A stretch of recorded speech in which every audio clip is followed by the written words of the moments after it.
اللہ الصمد لم یلد ولم یولد ولم یکن لہ کفوا احد۔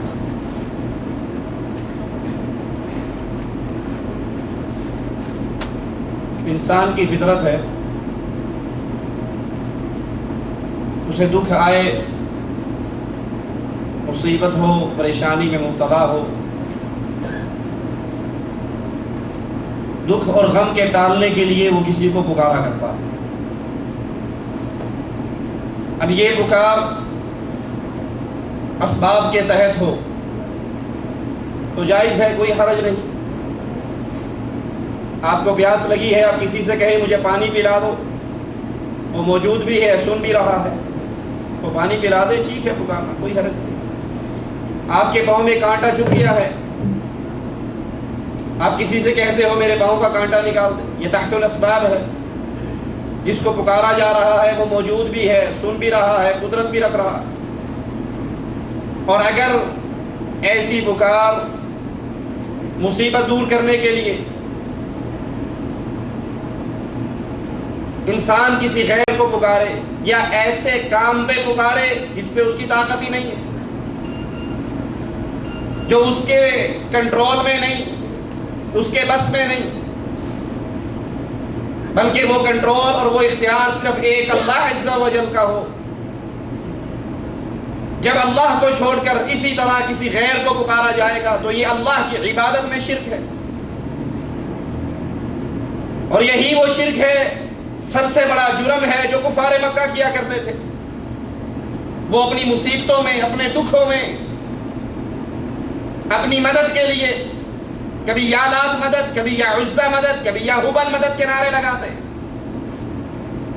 اور سب سے بڑا شرک پکار کے اندر غیر اللہ کو شامل کرنا، کیونکہ پکارنا، دعا مانگنا، آواز لگانا سب سے بڑی عبادت ہے۔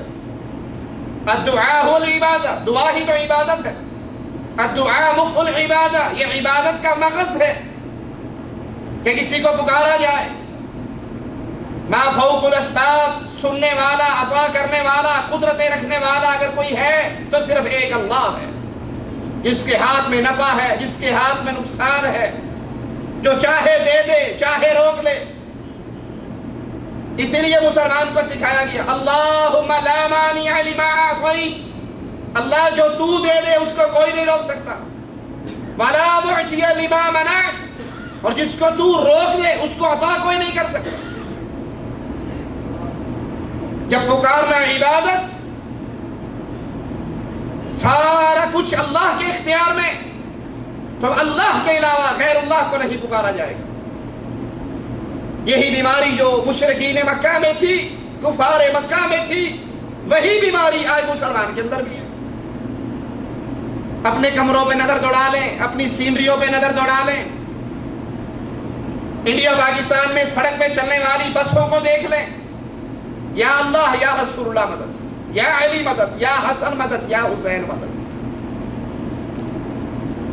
انڈیا میں تو نہیں پتا، ہمیں پاکستان میں ہم نے خود دیکھا ہے، ڈرائیور اپنی بس کے شیشے کے پیچھے لکھتا ہے 1511، دیکھا لکھا ہوا یا نہیں دیکھا؟ 1511۔ پوچھو بھائی یہ کیا ہے؟ کہا ایک اللہ، 5 پچتن پاک، 11 11ویں والا، یہ تینوں مل کے ہماری اس بس کو صحیح سلامت لے کر چلیں گے۔ یہ صرف ہوائی باتیں نہیں، یہ ہمارے ہاتھ میں ملفوظات مولانا احمد رضا خان صاحب بریلی کی، اس کے اندر وہی قصہ نقل کرتے ہیں اپنے ایک بزرگ کے حوالے سے، صفحہ اس کا 97 ہے، کتاب یہ شائع ہوئی ہے بک کارنر، مین بازار جہلم سے۔ کہتے ہیں ایک مرتبہ سید الطائفہ جنید بغدادی دجلہ پر تشریف لائے اور یا اللہ کہتے ہوئے دریا کے اوپر مثل زمین چلنے لگے۔ وہاں پر ایک شخص بھی بیٹھا ہوا تھا، اس نے بھی دریا پار جانا تھا، کشتی تھی نہیں۔ اس نے کہا حضرت میں نے بھی پار جانا ہے۔ تو حضرت کہہ رہے تھے یا اللہ، اس سے کہا تو کہہ یا جنید، یا جنید کہہ، جنید تجھے پار لگا دے گا۔ اب یہ نفع اور نقصان کا مالک یہ پانی کو روک دینے والا، پانی کے اوپر انسانوں کو زمین کی طرح چلا دینے والی طاقت کا مالک کون ہے؟ یہی تو کہا تھا موسیٰ علیہ السلام کے ساتھیوں نے، مارے گئے، پیچھے فرعون ہے، آگے سمندر ہے، ہم کہاں جائیں گے؟ کہا فکر نہ کرو، اللہ میرے ساتھ ہے، اور جس کے ساتھ اللہ ہو وہ کبھی مار نہیں کھایا کرتا۔ کہا حضرت میں نے بھی جانا ہے۔ کہا تو کہ یا جنید یا جنید۔ مرید نے کہا یا جنید یا جنید، دریا نے راستہ دے دیا۔ اب لفظ ہے اس کے کہ بیچ دریا میں پہنچا تو شیطان لعین نے دل میں وسوسہ ڈالا، حضرت تو اللہ کو پکارتے ہیں اور مجھے کہتے ہیں میں جنید کو پکاروں، میں بھی اللہ کو نہ پکاروں۔ اب سوچئے یہ وسوسہ اچھا ہے یا برا؟ لیکن وہ کیا کہتے ہیں، یہ وسوسہ کس نے ڈالا؟ شیطان لعین نے اس کو گمراہ کرنے کے لیے وسوسہ ڈالا کہ حضرت جب اللہ کو پکارتے ہیں اور اللہ ہی مدد کیا کرتا ہے تو میں بھی یا اللہ مدد کہتا ہوں، یا جنید مدد نہیں کہتا۔ اس نے کہا یا اللہ مدد، یہ کہنا تھا، فوراً غوطہ کھایا اور غرق ہو گیا۔ کہنے لگا حضرت میں تو ڈوبا۔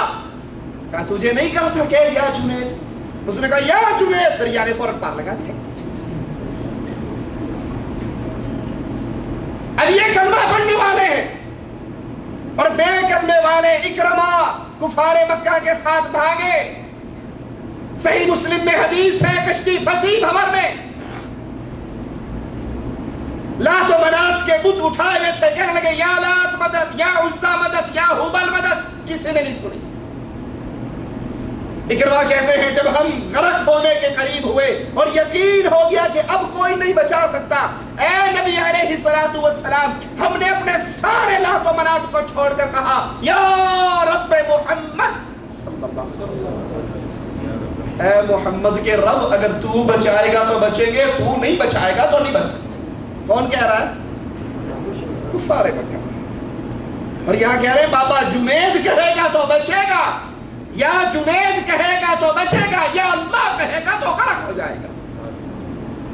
کہا ہم نے یا اللہ مدد، یا رب محمد مدد، اے اللہ کے نبی، ہم فوراً پار لگے۔ یہی وہ کفر اور شرک تھا جو کفار مکہ میں تھا۔ وہ اس وقت کے اولیاء اللہ کو پکارا کرتے تھے، لات اللہ کا ولی،